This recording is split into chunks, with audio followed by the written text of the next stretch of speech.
فحابين ناخد سيره شهيد كده معانا منتهى البساطه في 10 دقايق ماشي. بس قالوا نلعب لعبه، هنلعب عروستي قديمه وحلو ماشي، ونعرف بيها اسم الشهيد واللي هيقولها هياخد ال 20 جنيه ماشي. طبعا اللي في التحضير ما يجاوبش، مش محتاجه كلام طبعا ماشي. اللي في التحضير ما يجاوبش، او اللي صاحبته في التحضير ما يجاوبش ماشي. قديس عاش في اواخر القرن الثالث الميلادي. ايه الثالث ماشي، قديم قوي ماشي. كان في عهد دقلديانوس ماشي.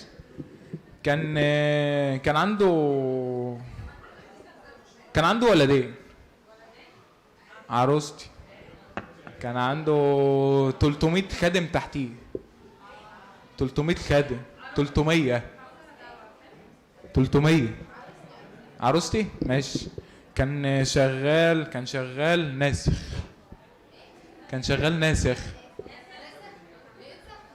ايه كان شغال ناسخ او كاتب بس يا نانا. ها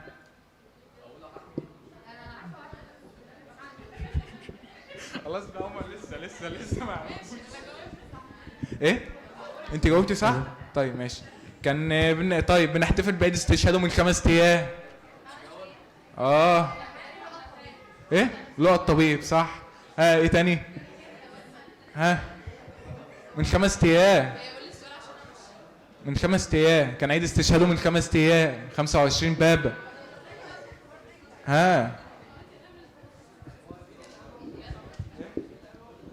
دكتورة نانا.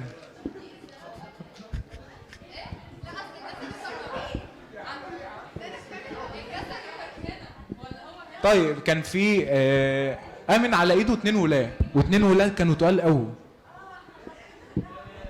خدتوها.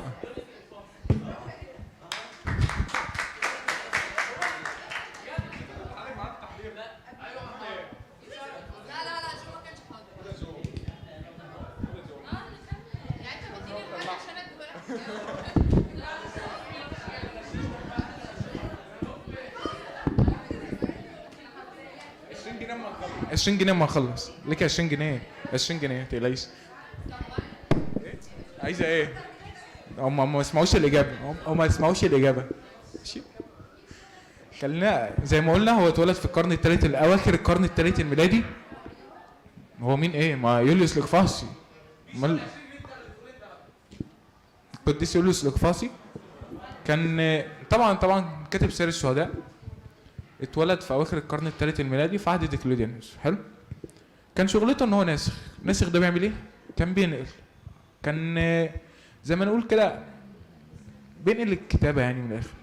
ومن كتر امانته وان هو كان امين قوي في نقل الكلام ده والي اسكندريه سمع بيه وقام طالبه عشان يبقى مسؤول اصلا عن الدواوين الخاصه او الدواوين بتاعت الوالي عموما. حلو.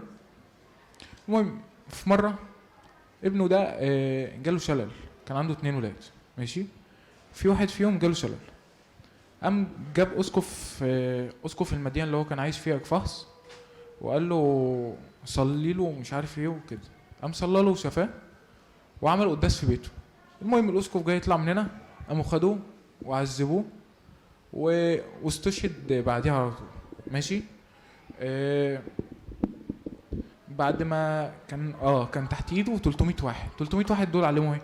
علمهم ازاي ينسخوا، ازاي ينقلوا الكلام، ازاي يكتبوا، بحيث ان هو كان نشرهم في الدنيا كلها تقريبا او في الاماكن اللي كانت مخصصه للاستشهاد. كانوا عارفين مثلا المكان ده فيه استشهاد بعد ناس عنده، المكان ده فيه استشهاد، بحيث ان هو يجمع اكبر عدد من قصص الشهداء في الاخر يعني، بحيث ان هو كنز يعني من الاخر. المهم في مره بعد ما كتب سير شهداء وقديسين كتير قوي، في مره السيد المسيح ظهر له وقال له يا حبيبي يوليوس جهادك اوشك ان يكتمل، انا اعد لك اكاليل اعظم. القديسين الذين كتبت سيرهم جهادهم سيخرجون للقائك ماشي. ولكن لانك ستصير مثلهم شهيدا اني اريد ان اعطيك اكليل الالم والانتصار. ستقدم نفسك ذبيحه ولكن ليس في الاسكندريه. روح لولي سمنود بس اهم حاجه ما تكشفش عن شخصيتك، عشان هو كان محبوب من الناس كلها تقريبا، او كان اغلبيه ولاد مصر كانوا عارفينه فكانوا حابينه. فهو قال له بلاش تروح تكشف عن نفسك، يعني بحيث ان هو ما يتعاطفش معاك، ماشي. المهم راح جاب عياله الاثنين واداه، على فكره هو كان غني جدا كمان. راح جاب عياله الاثنين واداهم فلوس من اللي كانت معاه ومش عارف ايه.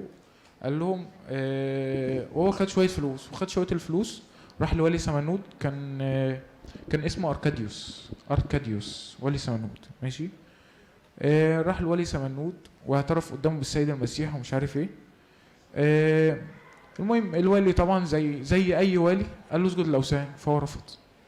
فقام عمل احتفال كبير جدا وجمع تقريبا ولاد كتيره وكهنه كتيره برضه، وجابوا من السجن. هو قال لهم لا انا هاجي لوحدي، قام جابه، قام طلع قدامهم عشان هو طلب منه طبعا ان هو يبخر. فقال لهم طب ممكن تديني ثانيه بس اصلي؟ كل الكلام اللي قاله ايها الرب اله يسوع المسيح اظهر قوتك، ما قالش اكتر من كده. قامت الارض انشقت وبلعت الاوثان دي كلها بالكهنه بتوعها، كانوا تقريبا 70 وثن و40 كاهن، ماشي. المهم قام الولي مسك السيف وقام جاي عشان يموته، قام اتجرح بس، وبعد كده راح ليوليوس في السجن وبدا يفهم منه فامن على ايده. حلو. ربنا ظهر له تاني وقال له انت تروح لولي اتريب وتاخد ولي سمنود معاك. المهم راح قال لولي سمنود انا رايح لولي اتريب اعترف قدامه ان انا واستشهد وكده. قال له خلاص انا جاي معاك. راحوا الاثنين واعترفوا قدامه هما الاثنين. قال ولي اتريب طبعا قال لهم برضه اسجدوا للاوثان ومش عارف ايه والكلام ده. وحصلت نفس القصه تقريبا، عمل احتفال كبير وجمع فيه كل الكهنه واغلبيه وجمع كل الاوثان وقال لهم اسجدوا، فهم رفضوا او ما رفضوش، صلوا برضه، يعني صلوا برضه. قام الملك نزل وكان معاه سيف من نار وشال رؤوس كل الاوثان اللي كانت موجوده تقريبا في المكان كله، ماشي. بعد كده حصل برضه معاه نفس القصه، وهو راح لهم السجن وفهم منه وامن كده. ده التاني يبقى معانا ولي سمنود وولي اتريب، الاثنين امنوا. حلو. المهم راح يوليوس قال له ولي سمنود والولي اتريب السيد المسيح ظهر له الاول وقال له انت هتستشهد بس مش هنا برضه.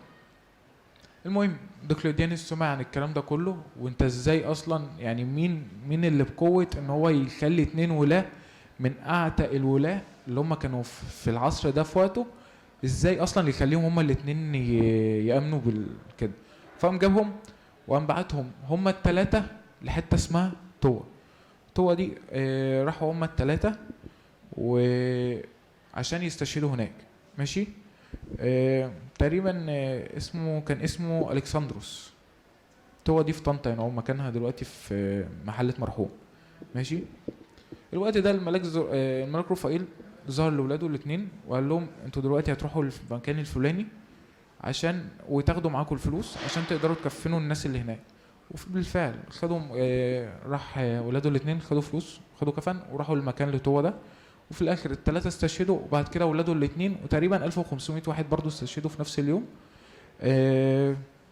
فكل دول استشهدوا مع بعض في نفس اليوم. فجي واحد اسمه قسطنطين بعد ما عصر الاستشهاد خلص والدنيا دي كلها سمع عن القصه، فبنى كنيسه على اسمه واتدشنت في عيد استشهاده.